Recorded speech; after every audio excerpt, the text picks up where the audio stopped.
नमस्कार, न्यूज़ डंका में आप सभी का स्वागत है। मैं महेश विचारे।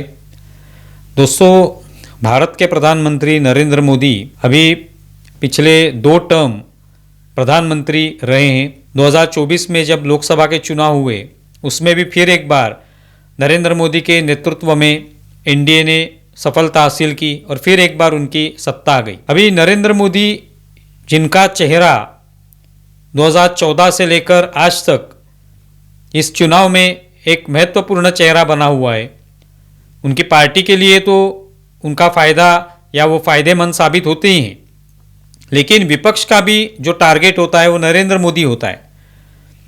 विपक्ष चाहता है कि नरेंद्र मोदी हार जाए और वहाँ पे कांग्रेस का या कोई भी विपक्ष का प्रधानमंत्री बने, ये उनकी इच्छा है और लोकतंत्र में होता ही है। हर कोई चाहता है कि वो प्रधानमंत्री बने, अपने पार्टी का कोई नेता प्रधानमंत्री बने। तो अभी कांग्रेस चाहती है कि राहुल गांधी प्रधानमंत्री बने। पवन खेड़ा जो उनके प्रवक्ता है, उन्होंने हाल ही में एक इंटरव्यू में कहा कि उनका सपना है कि नरेंद्र मोदी विपक्ष में बैठे हुए नजर आए और राहुल गांधी प्रधानमंत्री बन चुके हैं। ये उनका सपना है और वो सपना पूरा होना चाहिए, इसके लिए वो कोशिश कर रहे हैं या उन्होंने वो सपना देखा है। उनका ये भी कहना है कि नरेंद्र मोदी अब तक बार बार सफल हो रहे हैं, उनको कभी भी विफलता हासिल नहीं हुई, हर चीज़ में वो सफल हो रहे हैं। उसके वजह से, वो सफल होने के वजह से उनको असफलता का या विफलता का कोई दुख क्या होता है वो पता नहीं है, उसके बारे में उनकी भावनाएं नहीं है। एक अजब तर्क जो है वो पवन खेड़ा ने सामने रखा है हम सब लोगों के। तो नरेंद्र मोदी वो चाहते हैं कि विपक्ष में बैठे, ये उनका सपना है और इसके लिए राहुल गांधी प्रधानमंत्री बनेंगे और मोदी विपक्ष में बैठेंगे। ये सपना पूरा होने की उन्होंने ठान ली है या वो सपना उन्होंने देखा है। अभी सपना देखने में कोई हर्ज नहीं है, हर कोई सपना देख सकता है प्रधानमंत्री बनने का। हमारे देश में तो ऐसे ऐसे लोग हो गए जिनको प्रधानमंत्री या वो बनेंगे भी कभी, इस तरह का कोई किसी ने सोचा नहीं था, ऐसे लोग प्रधानमंत्री बने।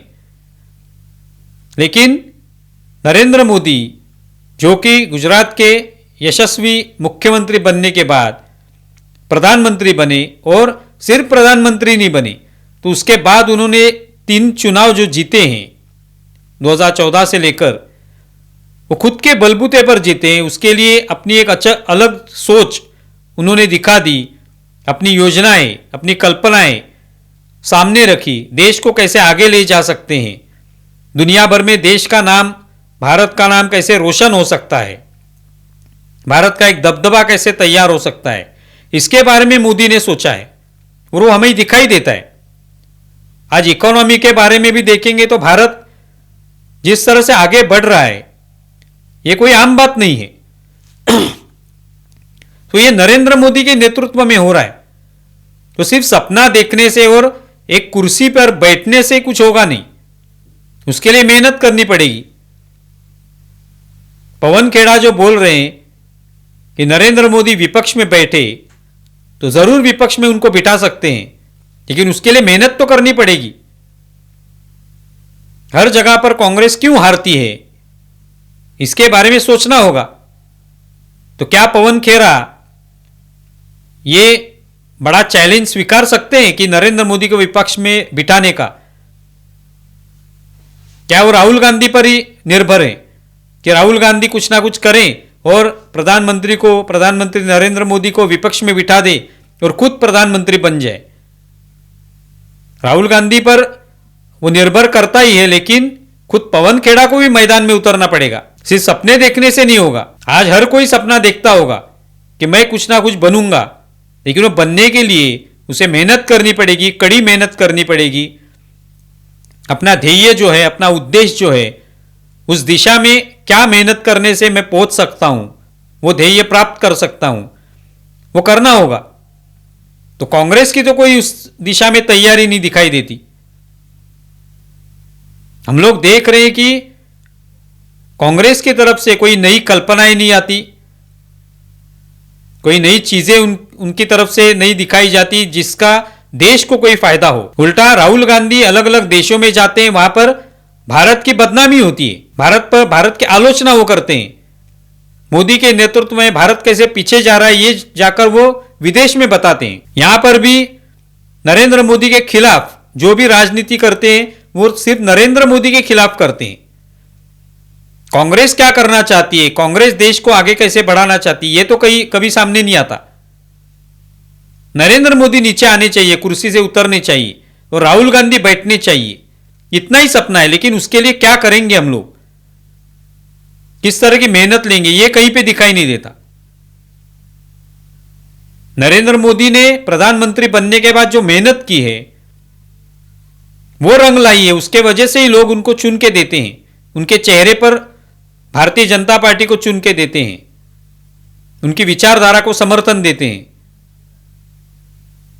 राहुल गांधी क्या करके दिखाने वाले, ये कहीं ना कहीं बताना चाहिए पवन खेड़ा ने।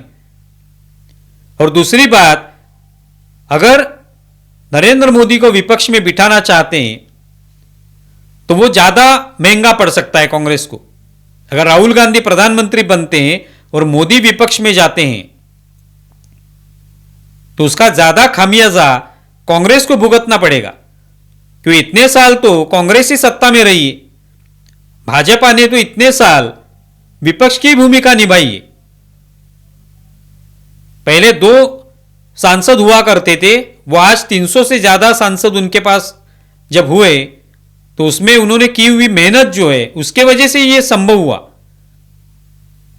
लेकिन कांग्रेस का क्या हुआ, इतने साल भाजपा ने मेहनत की, उसके वजह से आज उनको ये सफलता हासिल हुई है, ये मीठे फल उनको चखने के लिए मिल रहे हैं। कांग्रेस को तो 60-70 साल सत्ता में थी, आहिस्ता आहिस्ता उनकी सत्ता चली गई, वो आएगी भी या नहीं ये भी पता नहीं। तो उसके लिए सिर्फ सपने देखने से नहीं होगा, कहीं ना कहीं मेहनत करनी होगी। महाराष्ट्र में यही कोशिश हुई थी, आप जानते हैं सभी लोग, 2019 में भाजपा ने सफलता हासिल की थी, लेकिन कोशिश क्या हुई कि उनको सत्ता से बाहर रखें, फडणवीस को विपक्ष में बिठा दे, विरोधी पक्ष नेता बनाएं, लीडर ऑफ अपोजिशन बनाएं, तो बना दिया उन्होंने। लेकिन क्या हुआ उसके बाद, भाजपा को विपक्ष में बिठाने के बाद क्या हुआ, महाराष्ट्र की सरकार को क्या हुआ, 2022 में सरकार गिर गई, उद्धव ठाकरे मुख्यमंत्री के कुर्सी से नीचे उतर गए, उस सरकार के 2 मंत्रियों को इस्तीफा देना पड़ा, सरकार के अनेक घोटाले बाहर लाए गए। और इसके बाद 2022 के बाद फिर एक बार एकनाथ शिंदे के नेतृत्व में सरकार तैयार हुई, बाद में अभी फडणवीस के नेतृत्व में फिर एक बार सरकार आ गई है। तो विपक्ष में रहने के बाद क्या हाल हुआ कांग्रेस का और उनके साथी दलों का, ये हम लोगों ने देखा। तो नरेंद्र मोदी को विपक्ष में लाना ये शायद सपना पूरा भी हो सकता है, लेकिन उससे खामियाजा कितना भुगतना पड़ेगा और क्या वो विपक्ष में रह के कांग्रेस ठीक तरह से सत्ता चला भी पाएगी या नहीं, ये भी उनको सोचना होगा। तो सपने से बाहर आकर वास्तव में क्या चल रहा है देश में, किस तरह से हम आ सकते सत्ता में, क्या करना होगा, कितनी मेहनत करनी होगी, इसके बारे में सोचना होगा। नरेंद्र सरेंडर ये जो शब्द प्रयोग है, इससे लोग वोट नहीं देते। लोग देखते हैं कि एक व्यक्ति क्या मेहनत कर सकता है, देश को आगे लेके जाने के लिए वो क्या त्याग कर सकता है, क्या नई नई कल्पनाएं ला सकता है, किस तरह की सोच रख सकता है, ये लोग सोचते हैं, उसके बाद वोट देते हैं। आप इसके बारे में क्या सोचते हैं जरूर बताएं। हमारा वीडियो ज़्यादा से ज़्यादा शेयर करें और हमारे YouTube चैनल सब्सक्राइब करें। धन्यवाद।